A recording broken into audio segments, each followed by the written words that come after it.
Welcome back to my channel G Learn Mathematics. Those who come first time in my video, don't forget to subscribe and subscribe with a beautiful smile.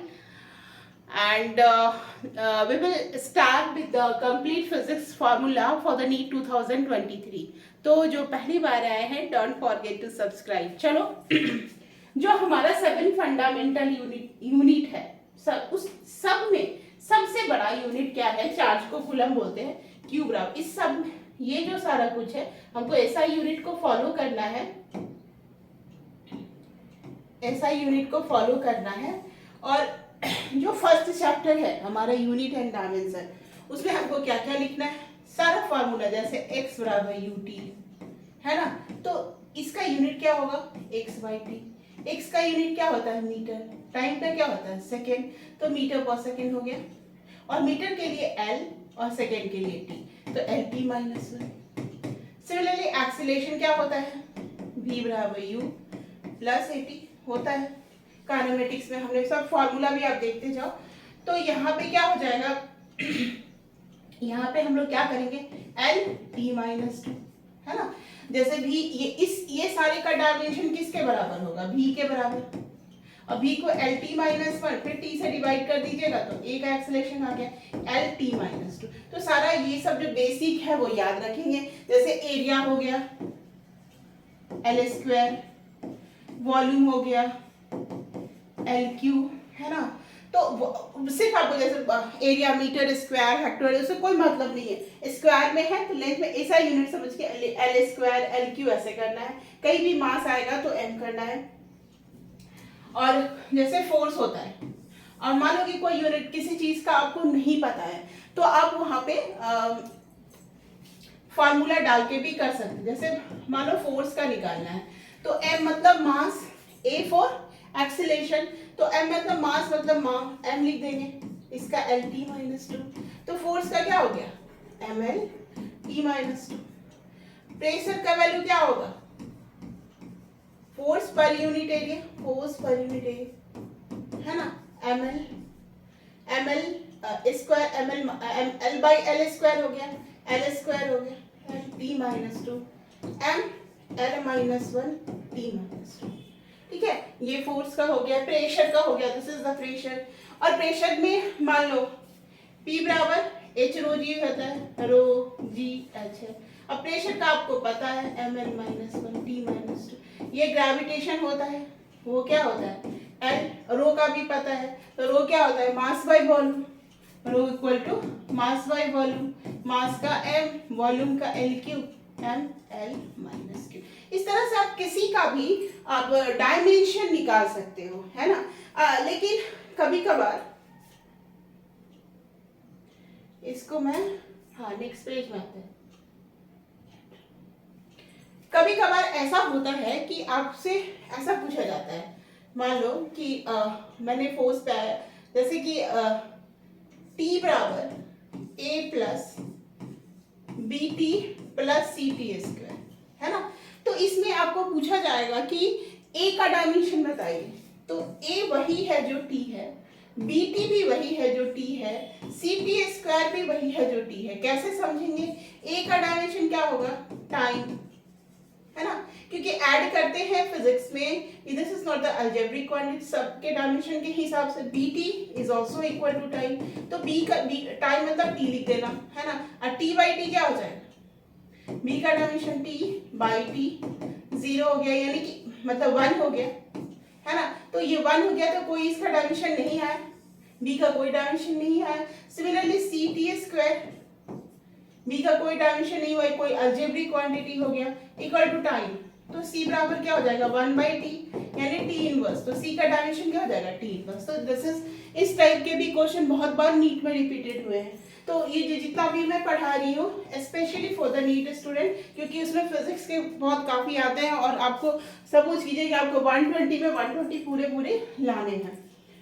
ये हो गया. और हाँ इसके अलावा ऐसा question आता है जैसे ये वॉन्डरवर्स इक्वेशन है, v minus n b a plus n square a by b square. मान लो ऐसा कुछ है ना.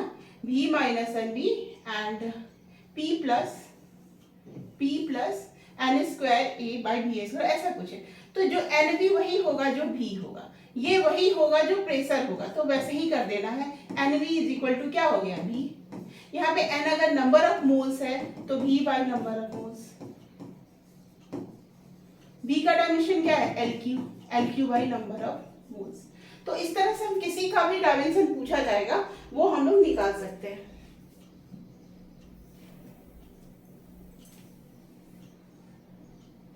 ठीक है, अब इसके अलावा आपसे ये पूछा जाए कि आते हैं ग्रेविटेशनल फील्ड इलेक्ट्रिक फील्ड में, F बराबर बी क्यू भी है ना। यहाँ पे F का पता है mlt माइनस 2 होता है, v वेलोसिटी है, फार्मूला में आपको सब पता होता है, q बराबर it, v velocity lt minus 1 metre पर सेकेंड, तो मीटर पर सेकेंड आपने लिख दिया।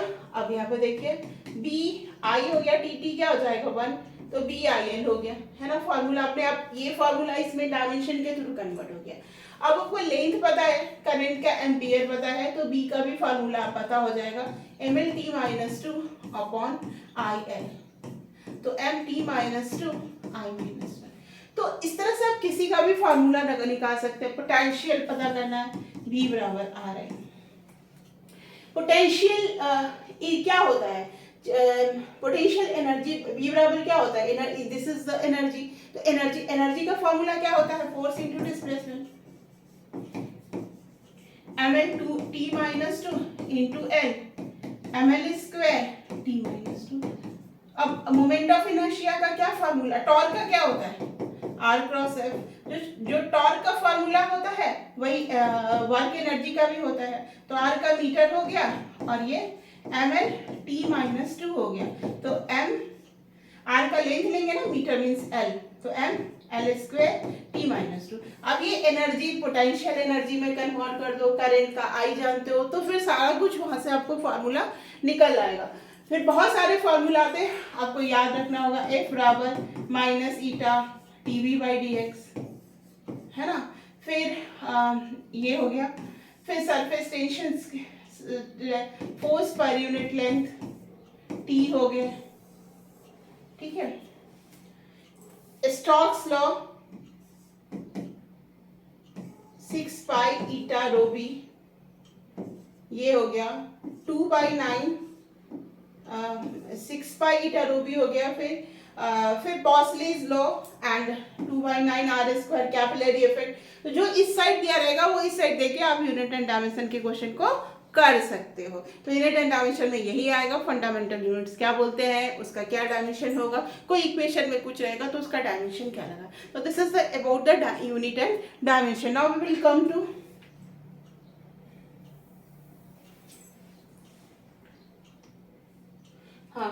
अब आते हैं हम लोग रेक्टिलिनियर मोशन में। तो अभी जैसे मैं डायमेंशन के साथ ही आपको बता रही थी, फॉर्मूला v बराबर u प्लस ए टी, इसके साथ याद रखिएगा u माइनस जी टी, इसके साथ याद रखिएगा ओमेगा बराबर ओमेगा नॉट माइनस अल्फा, यानी सब कुछ अल्फा। जैसे ये हो गया एंगुलर एक्सेलरेशन, ये जैसे ओमेगा चीज आएगा हर के आगे आपको एंगुलर शब्द लगाना, जी ग्रेविटेशनल या एक्सीलरेशन ड्यू टू ग्रेविटी बोलेंगे, एक्सीलरेशन, ए बराबर लीनियर एक्सीलरेशन। फिर इसमें और क्या आएगा, x बराबर U T plus half A T square, और क्या आएगा omega T plus omega naught T plus half alpha T square, यहाँ हो जाएगा ओमेगा, यहाँ हो जाएगा आपका ये थीटा, थीटा बराबर ओमेगा नॉट टी, और जी में लिखेंगे U T minus half G T, क्योंकि जी अर्थ की तरफ ग्रेविटेशन इस डायरेक्शन में लगता है, इसलिए जी वाले में हमने नेगेटिव। फिर इसमें बी ए स्क्वायर बराबर यू स्क्वायर प्लस 2as, भी बराबर ओमेगा आर,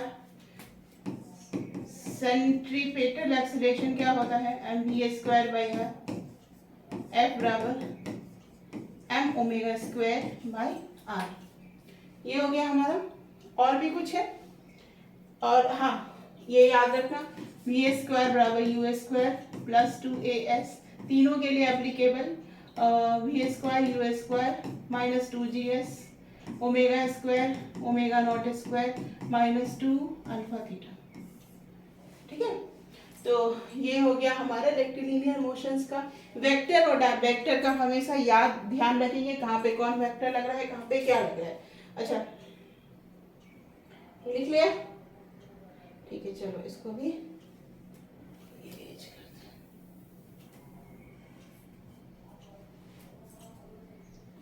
हो गया।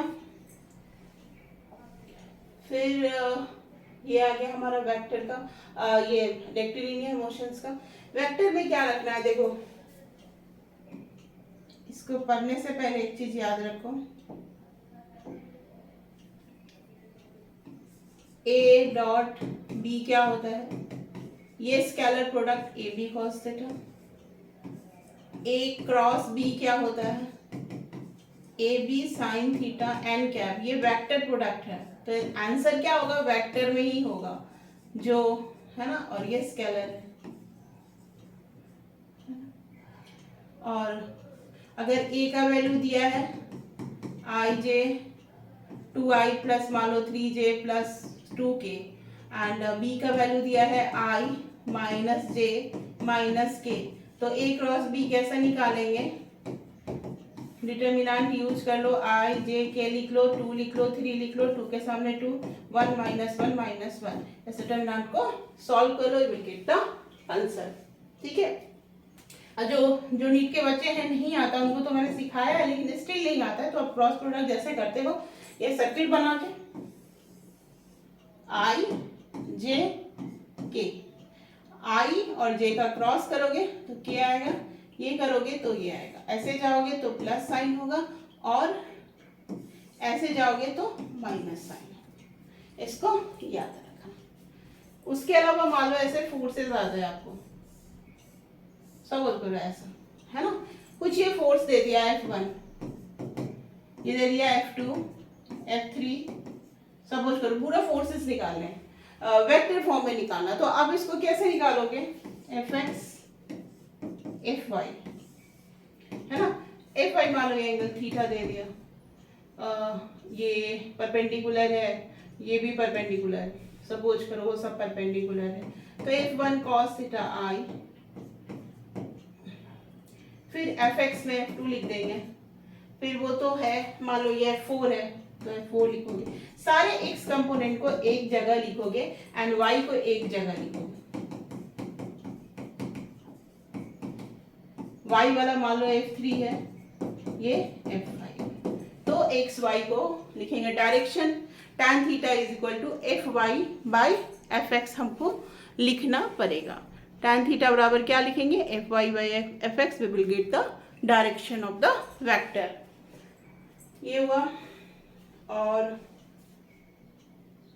ठीक, फिर अब आगे क्या लिखना होगा हमको, हाँ cross product dot product scalar triple product, a dot b cross c, इसका मतलब भी डिटर्मिनेंट में ही होता है, इसको ए बी सी टर्म में लिखा जाता है। ठीक है, ए क्रॉस तीनों क्रॉस रहेगा, इसको वेक्टर ट्रिपल प्रोडक्ट करते हैं, तो इसको लिखते हैं A B,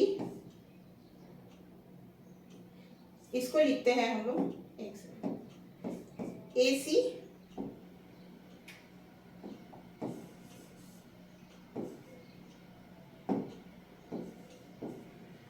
A c b minus a b c, या आप इस तीनों का क्रॉस प्रोडक्ट जैसे डिटर्मिनेंट से किया है वो निकाल के आप एक के साथ कर सकते हो। अगर जो नीट के बच्चे उनको फार्मूला नहीं याद है तो मैं आई थिंक इसको रिमूव ही कर देती हूँ, तो आप इसका क्रॉस प्रोडक्ट जैसा निकालते हो वैसा निकाल के कर सकते हो, बट इतना तो डीप नहीं आएगा फिजिक्स में आपको। ठीक है, ये आया, तो ये this also use in Newton's laws of motion. अब इसको इरेज करते हैं।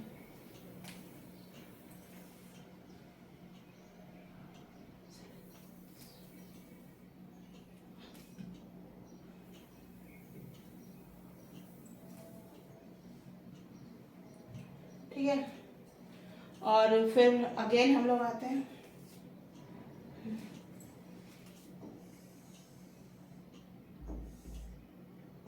ये हमने न्यूटन्स लॉज ऑफ मोशन में पढ़ा, m2 m1, है ना। इसमें दो टाइप के पुल्ली होते हैं, एक जो फिक्स्ड होते हैं और एक जो फिक्स्ड नहीं होते हैं।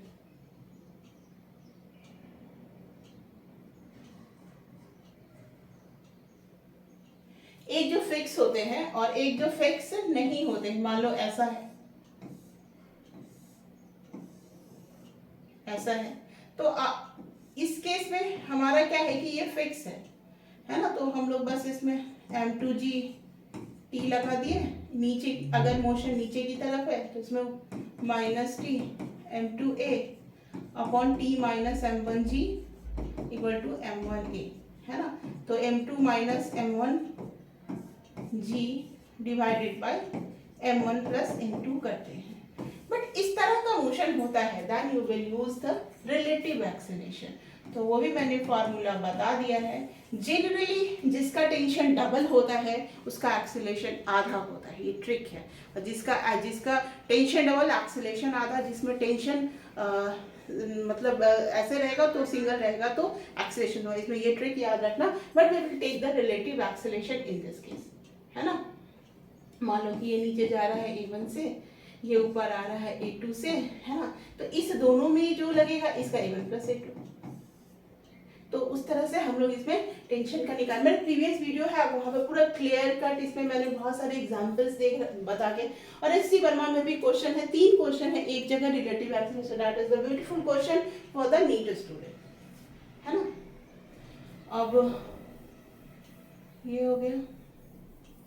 फ्री बॉडी डायग्राम कैसे खींचना है, फ्री बॉडी डायग्राम सब बताया हुआ है आपको।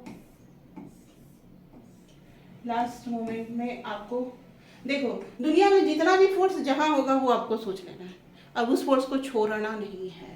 और दूसरा सीखना है कि इक्वल एंड अपोजिट फोर्सेस लग रहा है कि नहीं है। मान लो ये ब्लॉक रखा हुआ है अर्थ पे, हम खड़े हैं, हम खड़े होके पढ़ा रहे हैं, तो मैं मतलब मेरा जो ग्रेविटेशन है वो नीचे की तरफ काम कर रहा है, एंड हम क्यों खड़े हैं तो उसके अपोज में मेरे पे एक नॉर्मल रिएक्शन काम कर रहा है। तो आपने ऐसा पढ़ा होगा, ये n, ये mg, है ना। तो n बराबर mg। इफ उसके बाद यहाँ पे इसमें मैम क्या करें, अब अर्थ लगाएगा n, इसका वेट नीचे, इस पे लगाएगा कोई n1, इसका वेट नीचे। अब सबको बैलेंस कर दो, सारे फोर्स को तोड़ तोड़ के बैलेंस। अंतिम में कोई फोर्स नहीं बचना चाहिए अगर there is a no motion. अगर मोशन होगा तो फाइनली मास इनटू एक्सेलरेशन होगा। जब फ्रिक्शन फोर्स रहेगा, if there is a friction force, F R equal to mu into L लगा देंगे। If there is a friction force, don't forget to use the vector, don't forget to use the mathematics is जो भी hidden है उसको use करना आप नहीं भूलोगे। Direct formula पे कभी कभी बच्चे पूरा फार्मूला याद करके जाते हैं और उसके बाद कुछ क्वेश्चन उसमें हिडन होता है, ग्राफ होता है, तो वो आप नहीं कर पाते, ठीक है।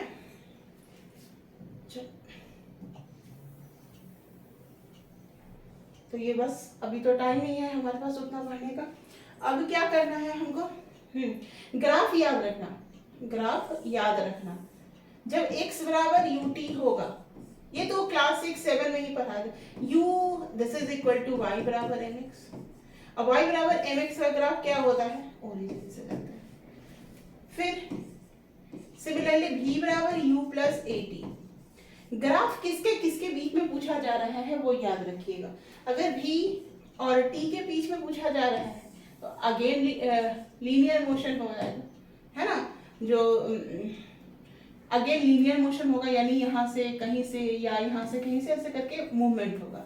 लेकिन अगर ऐसा पूछा जाए x बराबर ut plus half at square, अब यहाँ पे देखो, यहाँ ta स्क्वायर है, यहाँ x है, तो ये दोनों में क्या है, कर्व है। This is like the y बराबर x स्क्वायर, पैराबोलिक इक्वेशन होता है ना, तो ये भी कर्व में ही आएगा equation, that will come as a curve. अब कर्व पे जो टेंजेंट खींचिएगा इस कर्व पे, जैसे ये x को डिफरेंशिएट करेंगे, टेंजेंट मतलब डिफरेंशिएशन, मतलब डिफरेंशिएशन dy बाई dx, मतलब m मतलब टेन थीटा। ये सब याद रखोगे तो कोई भी क्वेश्चन गलत नहीं होगा। और कोई भी डाउट है तो कमेंट बॉक्स में लिख सकते हैं।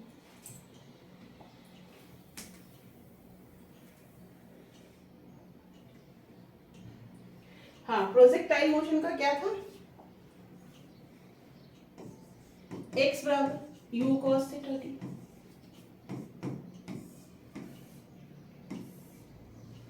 x बराबर u sin theta t minus half G T square. Time of flight कब होगा? मतलब नीचे गिरेगा तो कितना टाइम लगेगा? नीचे गिरेगा तो क्या हो जाएगा हमारी y y y यहाँ पे y बराबर, तो y क्या हो जाएगा? 0। y को 0 करोगे तो क्या हो जाएगा?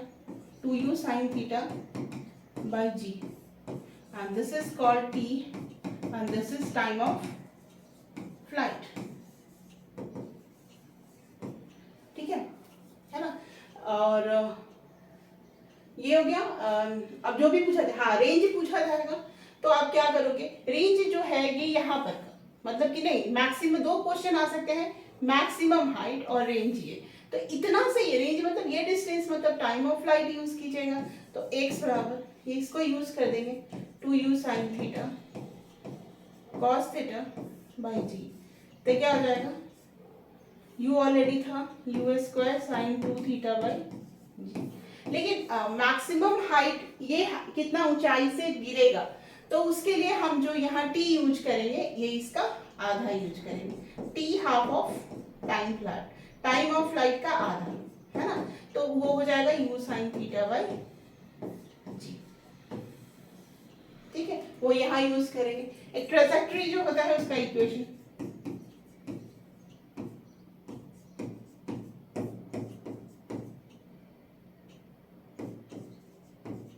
cos स्क्वायर थीटा, ये ट्रेजेक्टरी का इक्वेशन आएगा। फिर ये हो गया प्रोजेक्टाइल के। अब इंक्लाइन प्लेन पे क्या होगा वो सारा कुछ हमने बता रखा है आपको। अब उतना तो हमारे पास टाइम नहीं है।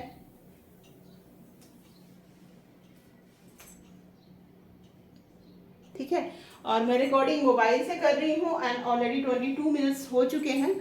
तो मैं I will complete this in a next video. So for that, please subscribe my channel.